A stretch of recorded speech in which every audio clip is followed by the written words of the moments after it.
오늘 말씀의 제목을 한번 따라합니다. 바울이 고백하는 하나님의 모습. 바울이 고백하는 하나님의 모습. 우리가 쓰는 속담 가운데에 은혜는 어디다 새기고 돌에다 새기고 원한은 어디다 새긴다? 물에다 새겨라. 이렇게만 살면 인생은 행복합니다. 은혜는 돌에다 새겨서 절대 잊어버리지 말고, 원한은 흘러가는 물에 빨리빨리 던져버려야 마음 지키며 행복하게 살아갈 수 있습니다. 그러나 보통 사람들은 은혜는 어디다 새깁니까? 어디다 새깁니까? 벌써 코평수가 넓어지면서 은혜를 어디다 새깁니까? 물에다 새깁니다. 받은 은혜 귀환합니다. 왜? 서운한 게 더 많아요. 섭섭한 게 많고요. 원한이 많아요. 이걸 어디다 새겨요? 돌에다 새겨놓고 절대 안 잊으려고 합니다. 이게 오늘날 우리의 삶의 현장 가운데 치명적인 문제가 됩니다. 은혜는 돌에다 새겨서 잊지 말고, 원한은, 서운함은, 섭섭함은 물에다 새겨서 끊임없이 생기잖아요. 서운함, 섭섭함, 억울함, 속상함, 미움, 원한 생겨요. 그거 어떻게 빨리빨리 흘려보내야 돼요. 빨리빨리 흘려보내요. 근데 이게 덜커덕 가슴에 새겨서 잊혀지지 아니하면 미움이나 원한은 마치 심리학적으로 보면 혈관을 타고 도는 바늘과 같다. 혹시 들어보셨습니까? 미움이라는 단어는 혈관을 타고 도는 바늘과 같다. 어떻게 들어왔는지 모르지만 혈관을 타고 미움이, 원한이, 서운함이, 섭섭함이 돌다가 덜커덕 걸리면 거기서 문제가 생기는 겁니다. 그 바늘이 혈관을 뚫고 나오는 그 상황, 거기서 문제가 생기는 거죠. 그래서 미움이라는 단어의 원래 의미는 뭐냐면 찢어진다라는 뜻입니다. 찢어진다. 미움을 가지면 찢어지는 고통이 있습니다. 찢겨지는 고통이 있습니다. 본인은 못 느낀다고 치지만 두고 보자. 내가 진짜 이게 벌써 이미 혈관 속에 바늘이 들어와서 돌아다니기 시작하다가 어디서 어떻게 튀어나올지를 모릅니다. 아주 조심스럽지만 미국의 유명한 의과대학에서 중풍으로 병원에 입원해 있는 많은 사람들을 심리학적으로 검사를 상담을 했더니 다들 거의 8, 90%는 마음의 미움과 원한이었습니다. 마음이 굳어지니까 자기도 모르는 사이에 몸이 오그라들고 굳었습니다. 신기한 것은 그들을 상담을 하면서 그들의 마음속에 있는 미움과 원한과 아픔과 상처들을 끊임없는 상담과 기도를 통하여 그들의 마음속에서 녹아내리기 시작하고 눈에 눈물이 흐르면서 용서의 마음을 품자, 그리고 같이 그를 위해서 용서하는 기도를 하기 시작하면서부터 오그라들었던 팔, 굳었던 몸의 신경들이 놀랍게도 거의 80% 이상이 돌아오더라는 것입니다. 그러니까 미움이라고 하는 것은 치명적인, 상대를 위해서 갖는 치명적인 공격과 독성인데, 사실은 그 독성은 자기의 목숨을 노리고 있었다는 그런 것이죠. 절대로 미움이라는 것, 서운함, 섭섭함은요, 절대로 우리가 조금이라도 용납을 하면 안 되는 겁니다. 저도 개인적으로 아주 최근에 어떤 큰 행사를 치르고, 그래서 참 열심히 수고한 사람들을 뭐 챙겨주고, 이런 모든 구도가 잘 돼 있었는데, 그게 뭐 돌발적인 상황으로 해서 그게 좀 안 됐어요. 그래서 어쩔 수 없이 상황은 이해하고 다 이제 마무리된 것 같았어요. 뭐 그럴 수 없지 뭐. 그런데 어딘가가 마음이 무거워. 원인을 모르겠는데 뭔가가 무거워. 그래 덜커덕 알았어. 제 마음 한쪽 구덩이에서 뭔가가 개운하지 않고 뭔가가 아쉽고 그런 마음이 연기처럼 스면 이게 뭐 돌멩이처럼 탁 있으면 확 뽑아버리면 좋겠는데 나도 모르는 사이에 한쪽 구덩이에 연기처럼 앉아있으니까 크게 마음을 힘들게 하고 신경을 예민하게 하고 뭔가를 불편하게 하더라고요. 아이고. 그래서 이건 아주 조그만 거라도 서운하고 섭섭하고 뭔가가 마음에 무거운 짐이 다가오거든. 아하, 이건 절대로 용납하면 된다 안 된다. 용납하면 안 되니. 빛과 어둠과 같아요. 어둠을 조금만 용납할수록 그 부분은 빛이 못 들어오는 거거든요. 이 정도 어둠이야. 이 정도 그럴 수도 있지. 사람인데 하고 하는 그 감정이 들어오면 절대로 마음의 평안한 감정이 마음을 100% 지배할 수가 없어요. 그래서 여러분 제가 여러 번 말씀드렸겠지만 미국의 어느 교회는 해마다 연초가 되면 표를 다른 거 짓지 않습니다. 한번 따라하실까요? 올해는 절대로 삐지지 맙시다. 교회의 새해 목표가 얼마나 거창한지 몰라요. 올해는 절대로 삐지지 맙시다. 그러면 치면은 무슨 이런 목표를 삐지지 말라고 하나. 미국 이민교회에 있었던 거긴 하지만. 그래서 조크인가? 웃으려고 하는 얘기인가? 아니에요. 안에 실제 얘기를 들어봤더니 웃기기는커녕 눈물이 나더라고. 눈물이 나와. 아니 그 교회에서 한 해 어떤 분 교회가 한 100명도 채 안 되는 그런 정도의 교회인데 그래도 한 20명 이상 새신자가 왔다는 거예요. 충청도 말로 얼마나 감사하냐고. 그런데 20명이 새신자가 왔는데 연말에 보니까 35명이 삐져서 나갔어. 35명이 삐져서 나갔어. 본인들끼리 서로 삐져갖고 목사님 난 저거 보기 싫어서 나는 삐져서 나갔어. 그래서 이상한데 교회가 부흥이 아니라 갈수록 줄어들어. 20명 들어왔는데 35명 나가니 이거 어떻게 된 거예요? 그래서 그 목사님이 견디다 못해 무거운 짐을 나홀로 지고 기도하다가 연초에 모든 재직들을 놓고 올해는 절대로 삐지지 맙시다. 처음에는 웃더래.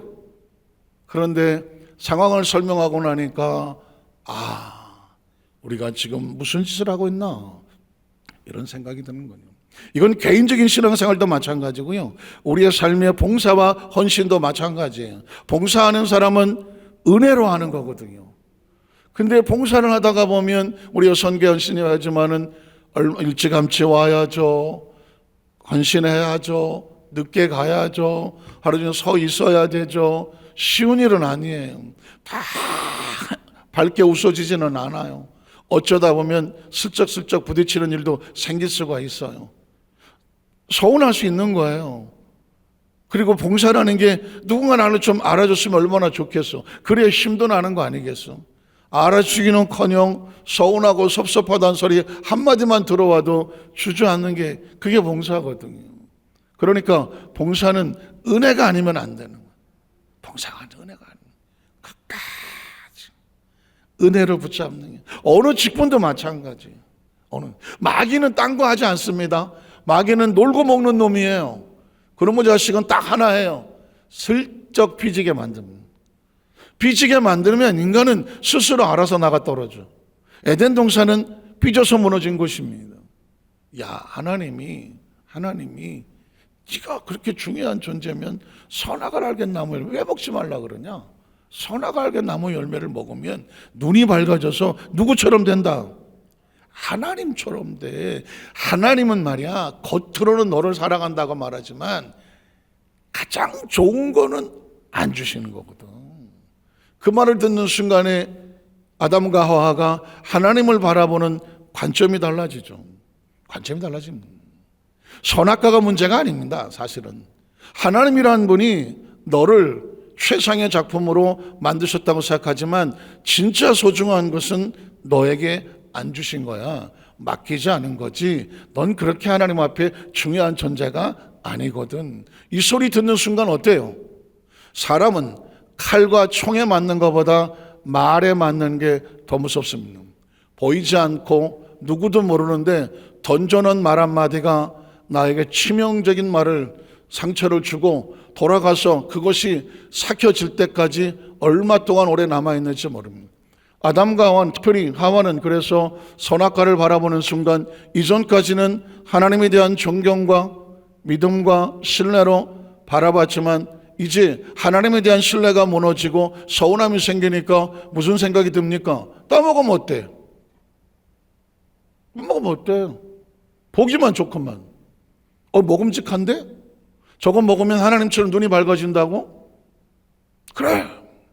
하나님도 나를 그렇게 생각하는데 내가 뭐 하나님을 그렇게 소중히 여길 필요 있나? 뭐가 움직이고 있습니까? 서운함입니다. 마귀의 다른 말은 서운함입니다. 그래서 삐지지 말자고 하는 이유가 뭐냐면 삐진다고 하는 것은 서운하고 섭섭하고 관계가 무너지는 거기 때문에 그렇습니다. 가인도 삐져서 나간 사람입니다. 누구 예배는 받고 누구 예배는 안 받고 하나님 이게 뭐 인종차별입니까? 뭔 차별입니까? 자신이 무슨 짓을 했는지는 별 관심이. 삐지는 사람들은 대부분 자기는 잘했다고 생각을 하고 상대에 대해서 비난하기 때문에 감정상의 삐짐이 오는 겁니다. 하나님께서 성경에 제가 나중에 또 그 부분을 말씀드리겠지만 하나님이 가인을 붙잡고 사정을 합니다. 가인아, 너 얼굴이 이렇게 뿔그락뿔그락하냐? 너 죄가 너를 원해. 죄가 얼마나 무서운지 알아? 그렇지만 너는 죄를 다스려야 돼. 하나님과 가인과의 대화가 그 정도의 대화가 나옵니다.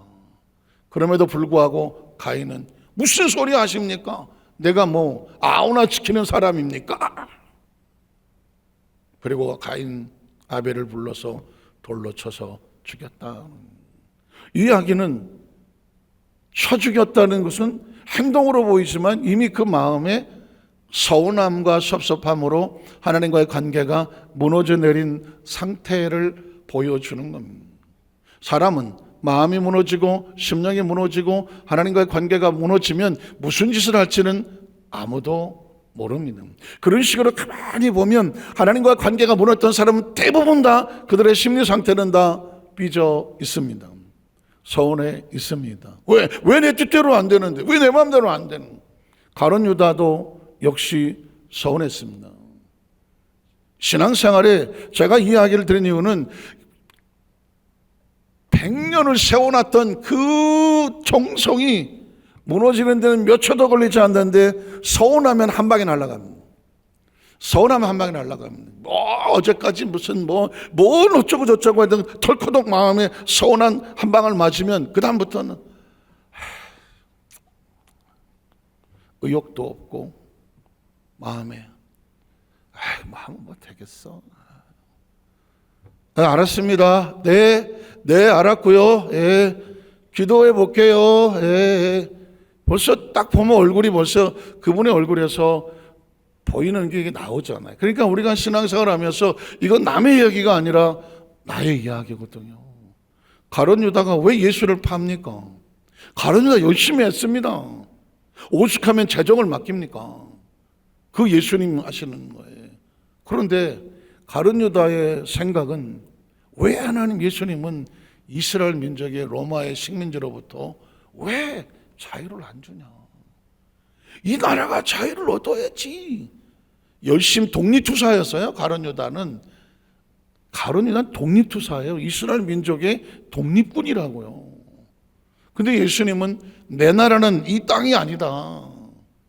내 나라는 이 땅이 아니다. 나는 하나님의 나라를 이 땅에 가져온 것이다. 가룟 유다는 이해를 할 수가 없었습니다. 그렇게 많은 사람이 따르고 그리고 그렇게 수많은 기적을 행하고 역사하시는 분인데 왜 이 이스라엘 나라에 관심이 없냐고요. 이 나라를 회복을 시켜줘야지. 그런데 예수님은 싸우지 않고 맞서지 않고 복음만 증거하고 다녔습니다.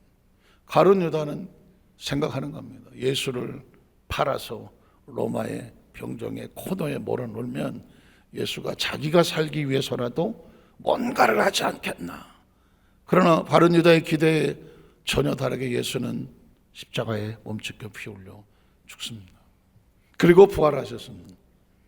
그때 가룟 유다는 뒤통수를 맞았습니다. 내가 지금 무슨 짓을 한 건가? 그래서 가룟 유다는 후회는 했지만 아시는 것처럼 회개하지 못하고 목을 매서 자살하고 떨어져 죽었습니다.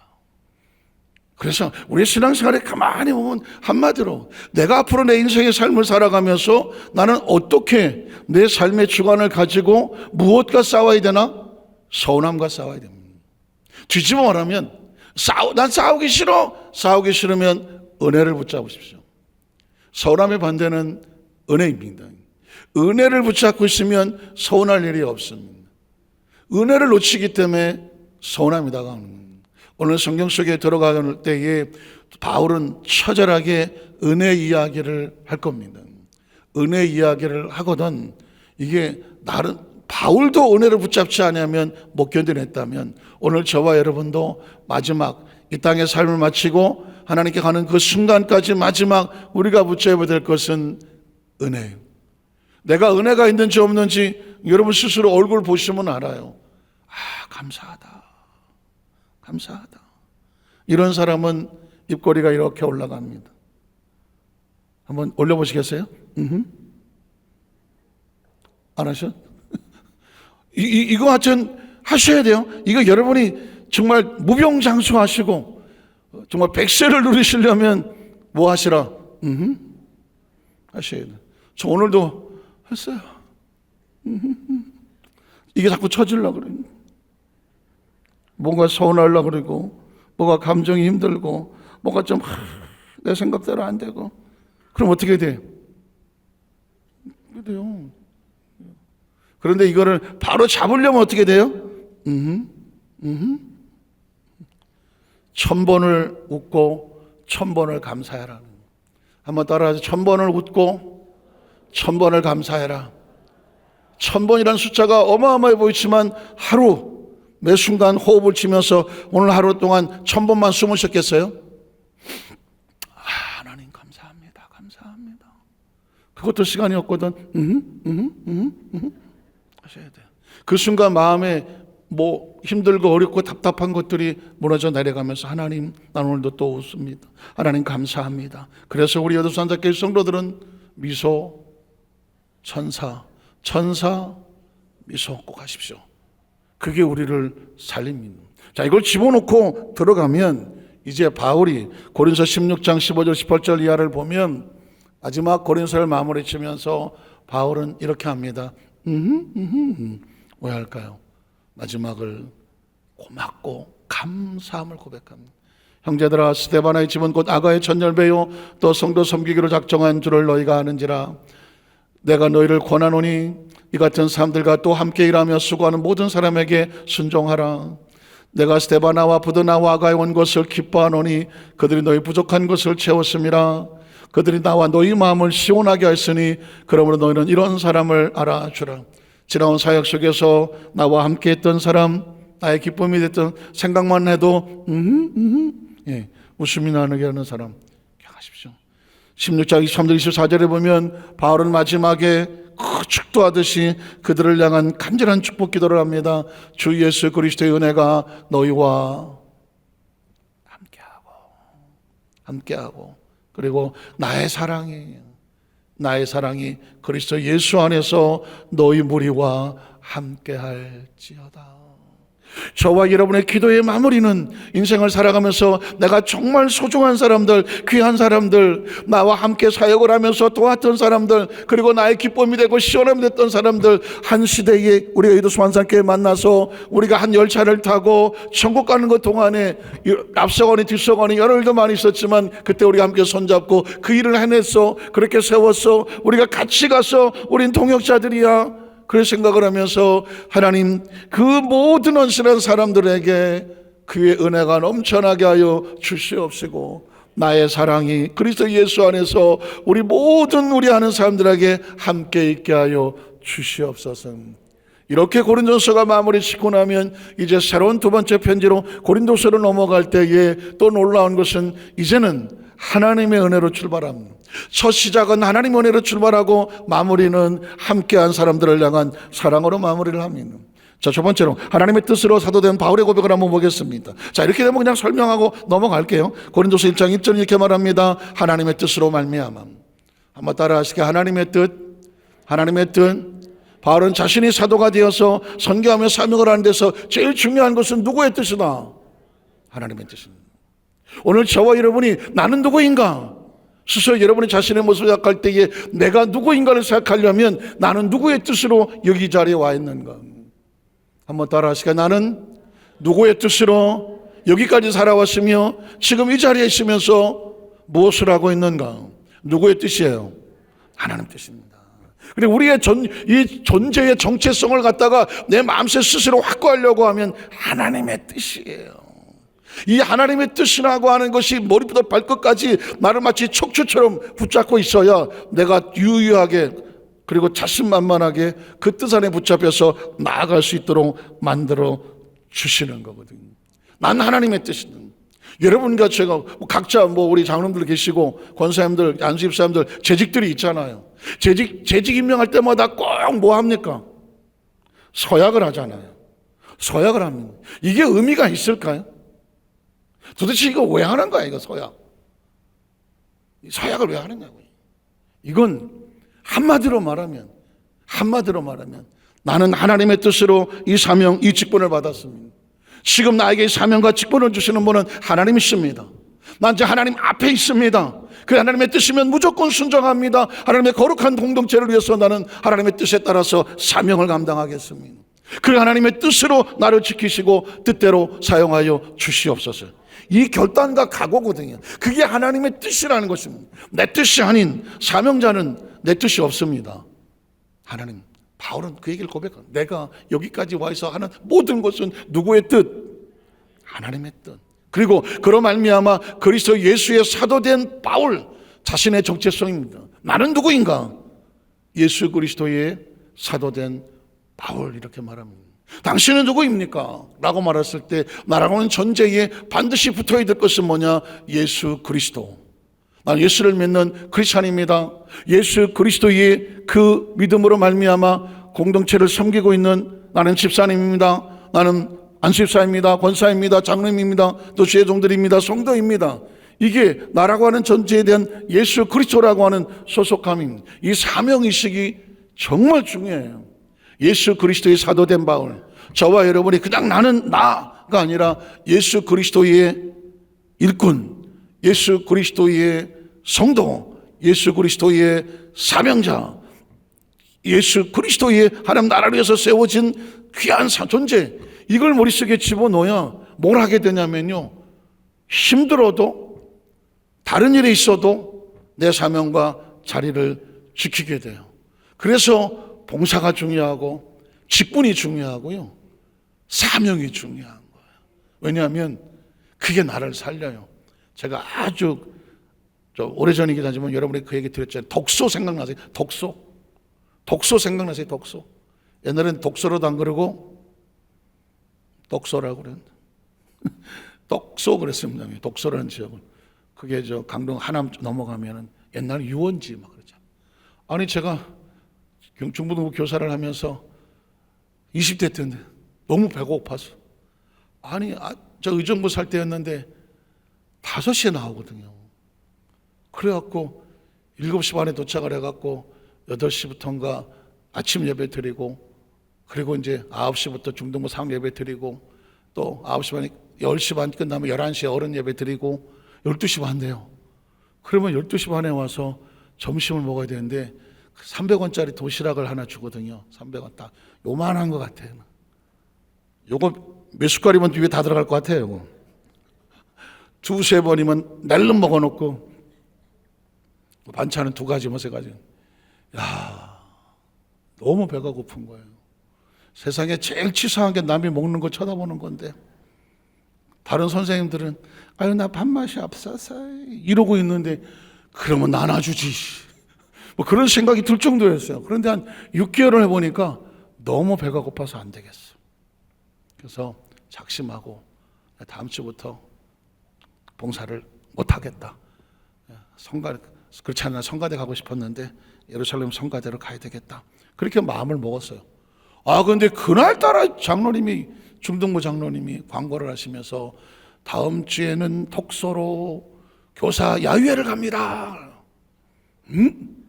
야유회를 간다고? 근데 야유회는 가고 그만둬야 되겠다. 그래서 야유회들을 덜렁 따라갔잖아요. 따라갔더니 중등부 1학년, 2학년, 3학년 교사를 켰는데 제가 3학년이었는데 또 게임 리더로 나오라 그래갖고는 얼떨결에 끌려나갖고 리더를 했잖아 또. 그래갖고 뭐 했죠. 그랬더니 중등부 장로님이 했더니 김 선생님 다음 주일부터 교사 기도에 찬양을 좀 인도해 주십시오. 얼떨결에 다음 주에 안 나와야 되는데 그 말을 못하고 알았습니다. 그래갖고는 그 다음 주부터 음악과장이 돼갖고 찬양 인도를 하게 생겼어.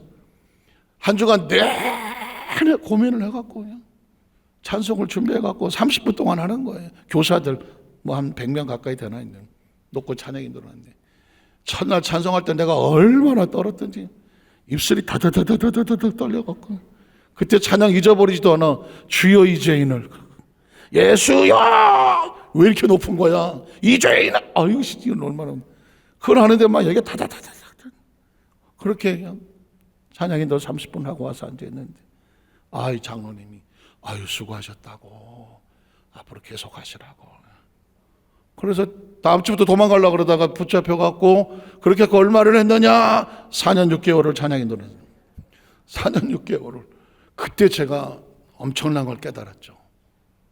내 생각은 배고파서 도망가려고 그랬는데 사명을 맡겨놓으니까 그 사명으로 인하여 그 직분으로 인하여 그 자리를 지키겠다는 그걸로 인하여 오히려 하나님이 계속 훈련을 시키더라고요.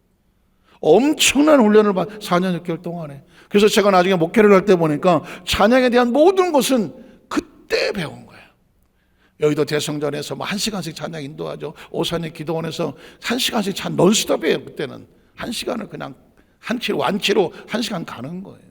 수련회 때는 하루에 4-5번을 갔다가 완키로 1시간 동안 찬양 인도를 해요. 그렇게 훈련을 받아서 지금 돌이켜보니까 사명이 예수 그리스도의 그 직분이라고 하는 것이 그 많은 나 이렇게 하고 싶은데 그걸 끊더라고. 나 그만두고 싶은데 그걸 끊더라고. 또 기도하고 또 찬양 훈련을 시켜서 하나님의 작품으로 만들어 주시는 줄로 믿습니다. 그게 오늘 바울은 그래서 고백하는 겁니다. 넌 하나님의 뜻으로 말미암아 사도가 됐습니다. 또 형제 디모데는 그 다음 절에 보면 고린도에 있는 하나님의 교회와 또 온 하게 있는 모든 성도에게 하나님 우리 아버지와 주 예수 그리스도로부터 은혜와 평강이 있기를 원하노라. 바울의 의식 속에서 하나님은 뭐라고 부르냐면 아버지. 한번 따라 하실까요? 아버지. 아버지. 아버지. 아버지라는 단어, 바울이 고백하는 아버지 어떤 의미인지 아시겠어요? 성경 속의 아버지는 탕자를 끌어안고 기다리시는 하나님 아버지 있습니다. 사실은 하나님이 이 탕자를 기다리는 아버지를 그 중동 사람의 눈으로 보면, 중동 사람의 풍습과 눈으로 보면 이 아버지는 정신이 나갔다고 생각합니다. 아버지가 정신이 나갔다. 왜냐하면 중동 사람들은 긴 속 통옷을 입잖아요. 통옷을 입고 우리나라식으로 약간 슬리퍼 같은 가죽 샌들을 신었잖아요. 머리에 터번 같은 것은 먼지 맞고 이렇게 있잖아요. 이 중동의 풍속상 절대로 뛰는 법이 없습니다.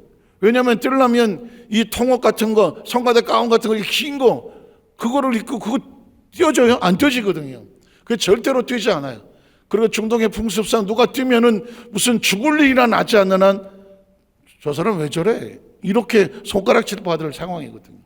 그런데 그런 상황에 아들이 온다고 하니 아버지가 여자들 치마 걷는 것처럼 땡겨 올리고 무릎이 다 보이고 샌들을 신고 내 아들이 온다고 뛰는 거예요. 아들이 온다고 뛰는 거예요.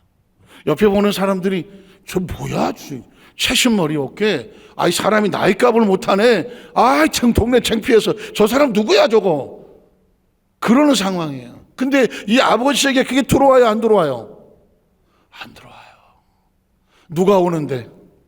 내 아들이 죽었다가 살아났는데, 내 아들을 잃었다가 다 찾았는데, 저 멀리 보니까 내 아들이 저러고 오는데 동네 사람이 뭐가 필요해?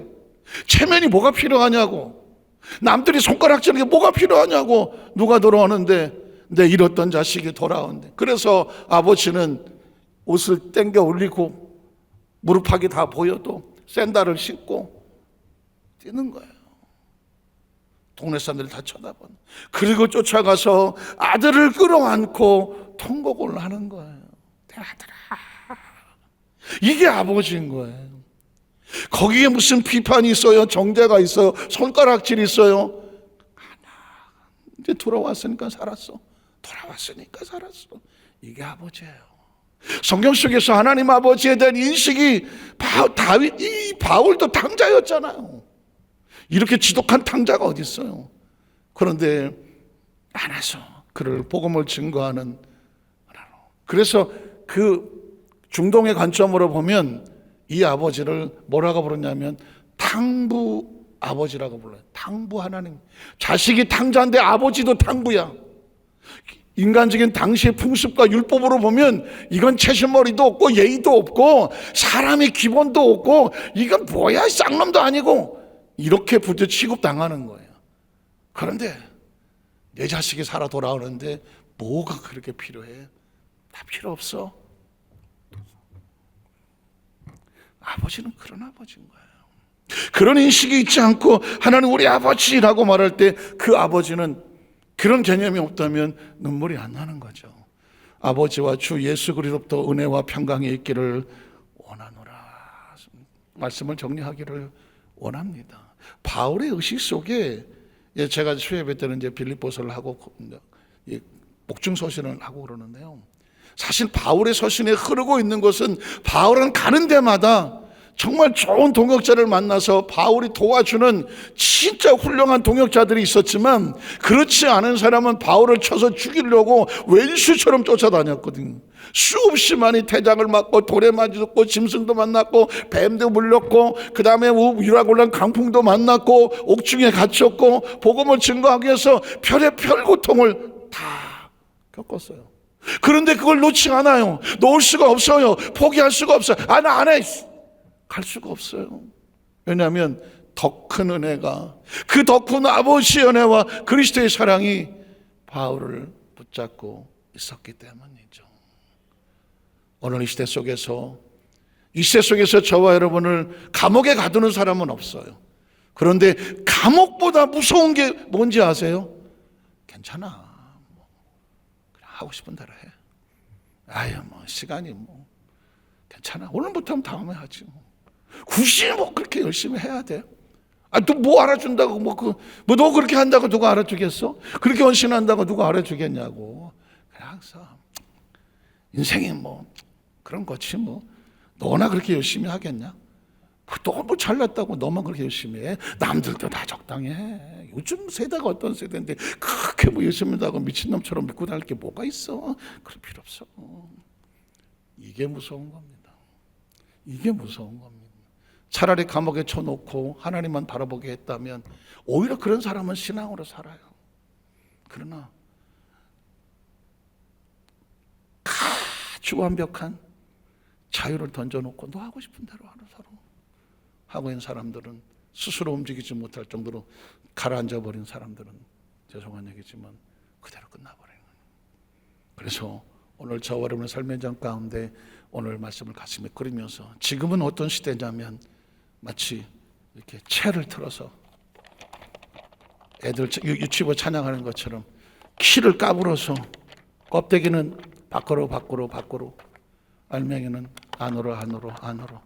예전 60년, 70년, 80년, 90년들이 수십만이 몰려오던 시대에서 지금은 알곡과 가라지가 갈라지는 아주 중요한 시기에 마지막 순간까지 우리 여덟 반짝교회 성도들은 오직 은혜와 사랑으로 하나님의 알곡으로 끝까지 그 자리를 지켜내시는 우리 성도 되시기를 주님의 이름으로 축원합니다. 기도하겠습니다. 전능하신 하나님 아버지,